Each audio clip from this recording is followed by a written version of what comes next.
Pada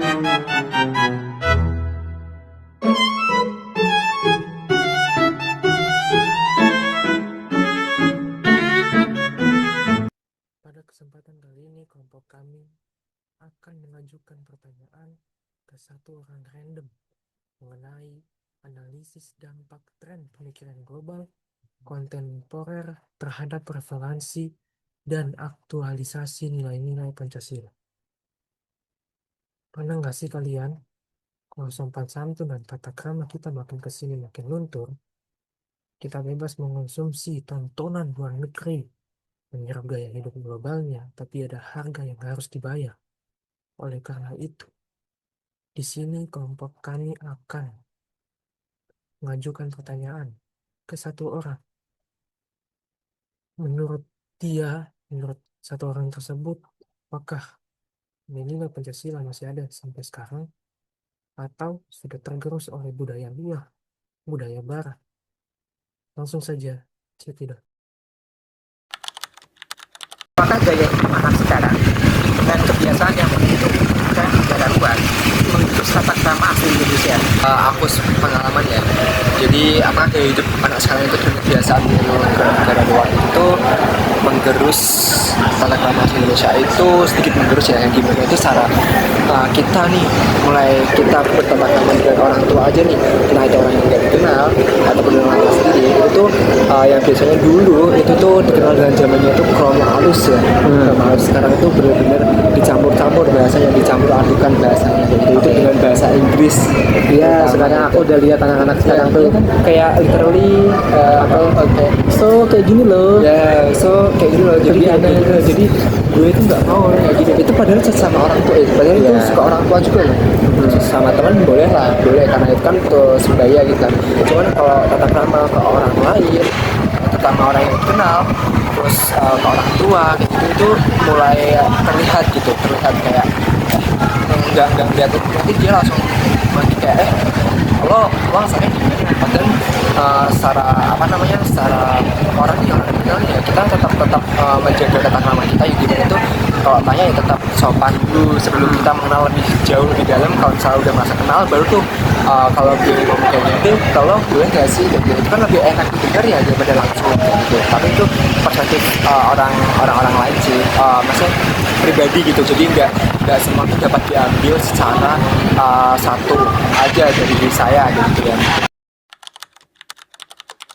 Ideologi kontemporer seperti liberalisme, marxisme, sosialisme, teokrasi itu berpengaruh nggak sih sama relevansi Pancasila sekarang? Itu berpengaruh sih, cukup berpengaruh terutama pada anak muda yang dimana dia berpikirnya tuh kritis ya, dimana sekarang tuh banyak tuh bisa dibilang banyak warga yang dia tuh nggak sesuai sama nilai Pancasila terus dihubungkan dengan nilai yang ada di luar negeri ini.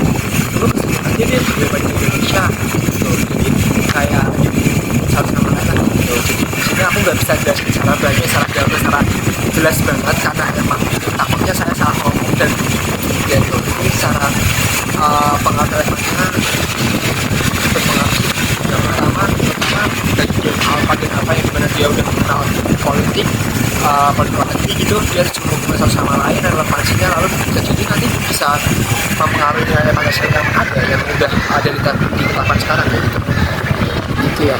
Kalau aku sih ngeliatnya gini mas, lebih ke mungkin anak sekarang ini belum tahu sama dasar Pancasila itu apa. Soalnya kalau secara Pancasila kan asalkan kamu nerima, oh ini ada poin-poin bagus nih dari ideologi luar, boleh aja diambil dari Pancasila, asalkan nggak ngelawan kerahanan, keluar dari limanya itu. Kalau masih ada yang bagus tapi nggak ngelawan 5 nilai itu, bos deal kalau kata Pancasila.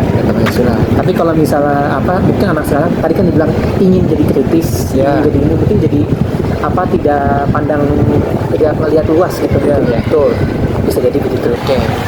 Terus ya bener sih katamu, jadi kita boleh ngambil kok nilai-nilai dari luar yang baiknya aja yang sesuai dengan nilai-nilai Pancasila yang kita, yang penting tidak keluar dari nilai tersebut. Tapi yang pada kenyataannya ya sekarang gimana gitu kan, Pada banyak kenyataan tuh banyak, ya. yang udah secara mungkin aku ngambil yang kelihatan banget tuh yang sila pertama.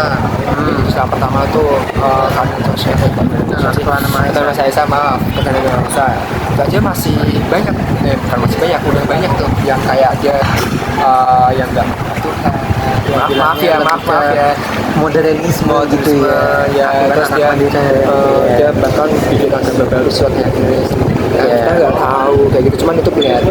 Apalagi yang artis-artis sekarang itu ada Lebih ke toko ya sekarang.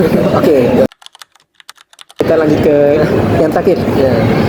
Dengan maraknya media-media tadi buat nih, banyak nih apa anime, film, musik dan lain-lain. Ada nggak sih kekhawatiran kalau anak, cucu atau sepupu itu lupa sama budaya asli? Kalau aku sih lumayan ada ya. Kalau kekhawatiran tetap ada ya, terlebih kalau yang film-film luar atau animasi luar yang masuk ke Indonesia yang itu tadi bilang kontennya itu konten yang nggak baik dilihat, jadi bukan nggak senang aja, cuma nggak baik dilihat, entah itu yang berdarah-darah, itu kayak dinormalisasikan, dan itu mental health dan sebagainya. Itu bagus sih mental health, maksudnya secara mental itu filmnya itu dibikin lebih hiperbola, dilebih-lebihkan gitu. Jadi itu sebenarnya nggak baik untuk pikiran dan mental anak juga kan kayak gitu. Jadi, walaupun itu baik sih, sifatnya baik, cuman kita yang nanti sebagai orang tua harus bisa nge-boundaries lah. Nge-boundaries tadi yang gimana kayak gitu. Itu juga untuk kekhawatirannya sendiri, kekhawatiran akan kitanya juga sih, kitanya itu bisa nggak kita ngasih plan, ngasih boundaries, ngasih batasan ke anak kita nanti atau cucu kita nanti. Kalau kamu kalau nonton jangan sama ini dulu, kamu ingat umurnya gimana kayak gitu. Kamu juga, kita harus memperhatikan nih di usianya dia itu perlu memahami apa sih kayak gitu. Jadi nggak seakan-akan lo harus paham gitu mas, kamu harus paham segini seabrek gitu, kamu harus memahami film yang kritis banget Sherlock Holmes gitu, cuman nggak apa-apa kayak gitu, cuman nggak apa-apa, itu tergantung kesukaan anaknya dan kita hanya perlu mengarahkan yang benar dan harus perlu boundaries atau ngasih batasan.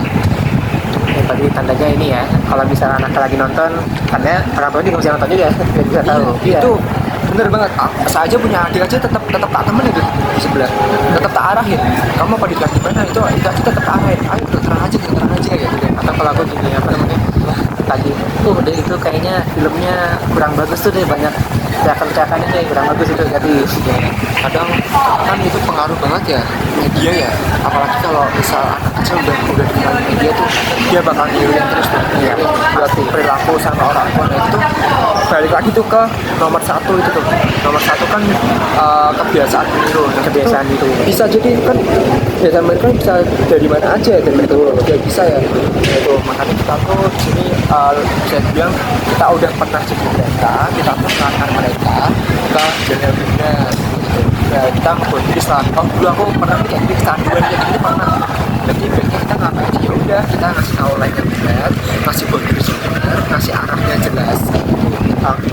Ya, terima kasih banyak Mas Aldi. Terima kasih banyak. Oke, lumayan panjang jawabannya. Ya. Dari wawancara ini, kami memahami bahwa masuknya budaya dan tontonan luar negeri memang memiliki tantangannya tersendiri, terutama dalam sopan santun, budaya, dan juga jati diri bangsa. Karena itu, peran keluarga, lingkungan sekolah, dan juga lingkungan sekitar sangat penting supaya nilai-nilai Pancasila dan budaya lokal tetap dikenali dan dijalankan oleh generasi muda meskipun zaman terus berkembang. Sekian wawancara dari kelompok kami, terima kasih.